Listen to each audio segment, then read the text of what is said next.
हरियाणा प्रदेश व्यापार मंडल के प्रदेश अध्यक्ष व अखिल भारतीय व्यापार मंडल के राष्ट्रीय मुख्य महासचिव बजरंग दास गर्ग ने आज गोहाना के अनाज मंडी स्थित सत्संग भवन में एक प्रेस वार्ता को संबोधित किया और बढ़ती बेरोजगारी और अपराध को लेकर मौजूदा सरकार पर सवाल खड़े किए। इस दौरान उन्होंने अनेक उत्पादों पर लगाई गई जीएसटी और अन्य टैक्स का भी जिक्र किया।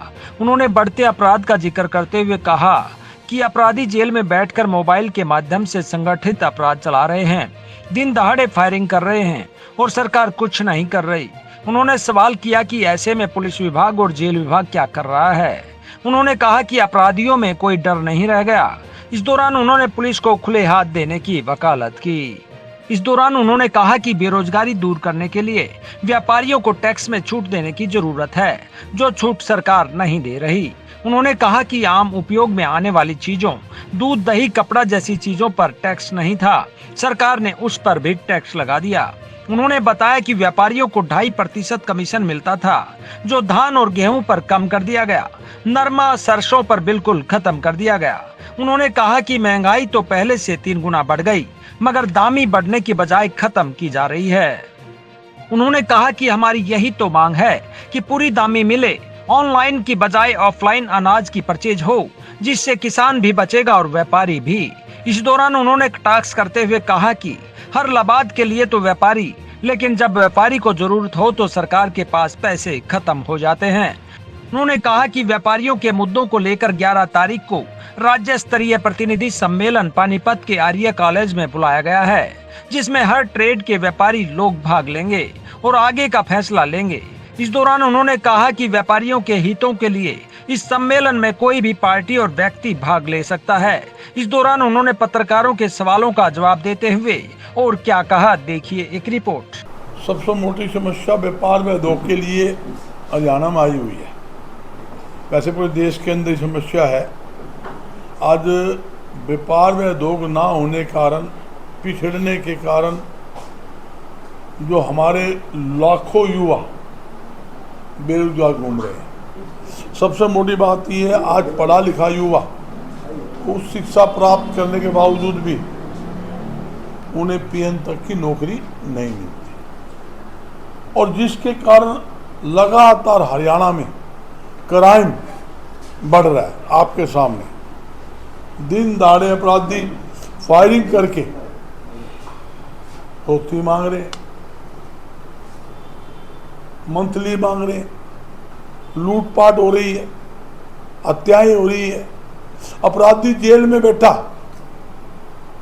गैंग चला रहा है। देखो, बड़े अच्छे की बात है, जेल में बैठा है, मोबाइल के माध्यम से गैंग चला रहा है और लोगों को, व्यापारियों को धमकी दे रहा है। मैं ये पूछना चाहता हूँ, जो पुलिस विभाग है, जो जेल विभाग है, क्या कर रहा है? अपराधियों के पास मोबाइल कहाँ से आया? कैसे वो जेल के अंदर बैठा बैठा अपराधी अपना गैंग चला रहा है, धमकी दे रहा है और बड़ी शान से कहता है हाँ जो मैंने करवाया भाई। इसका मतलब कोई खौफ नहीं है, कोई भय नहीं है। कोई ऐसा दिन हरियाणा में खाली नहीं जाता जिस दिन लूटपाट, हत्या, फरोख्ती यानी कि चोरियों की वारदात ना होती। एक कांड है, गुड़गांव मार दिया, फरीदाबाद मार दिया, आपके सामने रोहतक मार दिया, आसी मार दिया, कहीं 5-5 कुछ होती है, फतेहाबाद मार दिया, गुहाने के अंदर आपके यहाँ दूधिया ही मार दिया और छोड़ दो। और करनाल जिले के अंदर पुलिस का एएसआई, एक ही बेटा था अकेला, एक भाई पहला मर गया था, उसको मार दिया भाई। क्यों? यही बड़ी भारी दिक्कत है। सरकार को सोचने की जरूरत है। सबसे पहले तो एक जो बेरोजगार है उनको रोजगार देने के लिए व्यापार में उद्योग को बढ़ावा देने की जरूरत है, छूट देने की जरूरत है। और सरकार ने आज तक नहीं दी। जब से देश आज़ाद हुआ तब से अब तक कपड़ा, चीनी, दूध, दही, लस्सी मैं गिना रहा हूँ, खाद, उस पर टैक्स नहीं था, 5% जीएसटी लगा दी। आम उपयोग में आने वाली वस्तुएं, जरूरत का सामान, उसके ऊपर भी इन्होंने, जिस पर 5% वेट था उसके ऊपर 28% जीएसटी लगा दिया। डीजल जिसमें 8.9 वेट कर था उस पर डबल कर दिया। पेट्रोल डीजल एक्साइज ड्यूटी 600 गुना बढ़ा दी, आपके सामने है। तो ये जरूरी है, जब आप बेरोजगारी खत्म करना चाहते हो या आप किसी प्रकार से लोगों को रोजगार देना चाहते हो, तो सबसे पहले जरूरी है कि व्यापार व उद्योग को बढ़ावा देना, उनको छूट देना। ये मंडी की बात ले लो, ये सारे मंडी के मेरे आड़ती बैठे, मंडी के प्रधान बैठे, आलिया भाइयों के हालात क्या है, 2.5% कमीशन मिलता था, दान पे कम कर दिया, नरमा पे ख़त्म कर दिया, सरसों पे ख़त्म कर दिया, बाजरे पे ख़त्म कर दिया। महंगाई तो पहले से 3 गुना, जो दाल 50 रुपए किलो आती थी वो तो कर दी 140 रुपये, जो 220 तक बिकली। जो सरसों तेल 55 लीटर था वो 160 रुपये लीटर, जो दूध 21 रुपये लीटर था वो 70 रुपये लीटर, जो रसोई गैस का सिलेंडर 400 रुपये था वो तो 900 पार, जो पेट्रोल 55 रुपये लीटर था वो 95 पार। मगर दामी बढ़ने के बजाय उसमें भी कटौती कर दी और काफी पैक खत्म कर दी। हमारी यही तो मांग है भाई, पूरी दामी मिले, ऑनलाइन की बजाय ऑफलाइन अनाज की परचेज हो। किसान बर्बाद, आड़ती बर्बाद।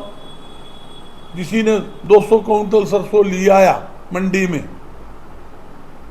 खोल के देखेंगे कंप्यूटर आपके पोर्टल पर तो 30 क्विंटल चढ़ रही है। 170 क्विंटल किसान अपने खेत में लेके जाएगा या घर लेके जाएगा, ये मंडी के बाहर पटकेगा। जो 5650 रुपये MSP सरसों का था वो आपके सामने है। 4300 से लेके 5000 तक सरसों बिका। क्यों बिका? तो खेत के अंदर अनाज होना है, खेत में दाना होना है, जितना अनाज है वो खरीदिए। उसमें क्या कहानी है? अनाज तो किसी के सेठ की दुकान पर होगा कोई, या किसी की फैक्ट्री में पैदा होता अनाज नू होता, उसका होना तो खेत के अंदर ही है। रामलाल के खेत में हो जाओ, श्यामलाल के खेत में हो जाओ, या लाला रामधारी के मेरे खेत में हो जाओ, होगा खेत में। तो फिर खेत तकलीफ आई। पहला ऑफलाइन परचेज होती थी और खुले तौर पर किसान मंडी में आता था और खुली बोली के अंदर माल बेचकर और 2 घंटे के अंदर माल बेचकर पैसे लेके नाश्ता आता था, कूदता जाता था। और पीछे लेके कहीं कपड़ा ले रहा था, कोई बर्तन ले रहा था, कोई किराना का सामान ले रहा था, अपने बहू वास्ते कि मैं छल्ली लेके जा रहा था, बर्तन लेके जा। आज कहाँ है? पहले तो पोर्टल चलता नहीं, पोर्टल चलेगा परचेज जल्दी से नहीं होती, मंडी धक्के खाए जाओ। परचेज होगी तो उसका उठान नहीं, जब तक तो उठान ना हो, गोदाम में ना लगे, तो किसान के खाते में पीछे को नहीं आवे। आड़ती के दाम भी मिले नहीं, पलेदार की मजदूरी नहीं मिलती।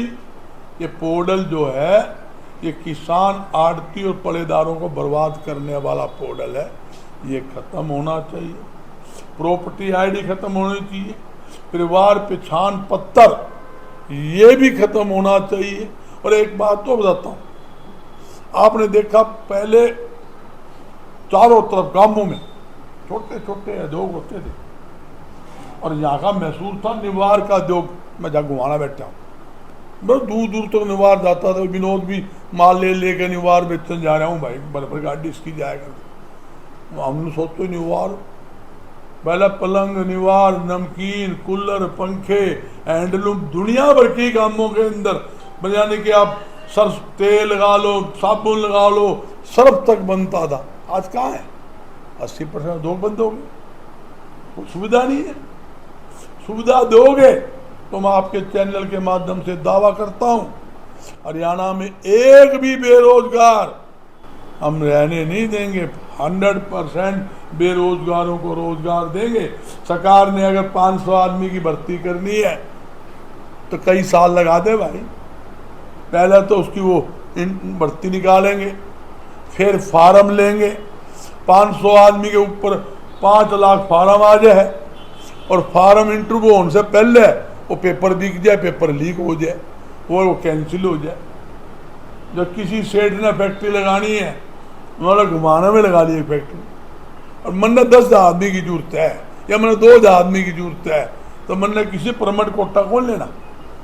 मैं तो एक ऐड निकालूंगा, भाई इतनी लेबर चाहिए, सुपरवाइजर चाहिए, इलेक्ट्रीशियन चाहिए, मैनेजर चाहिए, ये जरूरत तो आ जाओ भाई, आवेगा हमारी फैक्ट्री में बिठावांगे, थर्ड फैक्ट्री चलावांगे, लाखों लोगों को रोजगार देवांगे, सरकार को टैक्स देंगे।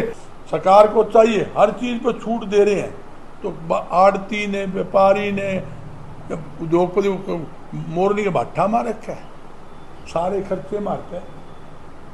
28% GST मार पे, 30% इनकम टैक्स मार पे, लाइसेंस फीस मार पे, अक्साई ड्यूटी मार पे, और दुनिया भर की इलवाद मारी जान ने। और जब काम आवे व्यापारी के वास्ते तो बोला वो भाई पीछे कोनी, हमारे वास्ते कीमे कोनी, हमारे वास्ते तो यूं है भाई व्यापारी से लेने की लेवल है, लाओ देने का टाइम आवे तो आंख यूं फेर ले है, जिसा पिल्ला आंख फेरे करे ना, इस तरह आंख फेर ले है, नजर ही कौन मिले आवे। तो सेठ जी का घटती, अरे आड़त तो मिलेगी इनको 2.5%, महीना माल नहीं उठा, 10 दिन उठा, 1 किलो गेहूँ सूख जाए, 1.5 किलो सूख जाए, आधा किलो सूख जाए, तो घटते पीछा आड़ती करे कटा। मैं पूछना चाहता हूँ, जब सरकार ने धान परचेज कर लिया या गेहूं परचेज कर ली, तो सरकारी एजेंसी ने परचेज कर ली, तो माल बन गया सरकारी एजेंसी का। माल ना उठाओ, उसका ठेकेदार आड़ती नहीं है, उसका ठेकेदार सरकार की सरकारी एजेंसी होती है, सरकार की एजेंसी काम करती है। तो सरकार की जो परचेज एजेंसी है, जो सरकार का ठेकेदार है, सरकार को इनकी लापरवाही फिक्स करनी चाहिए।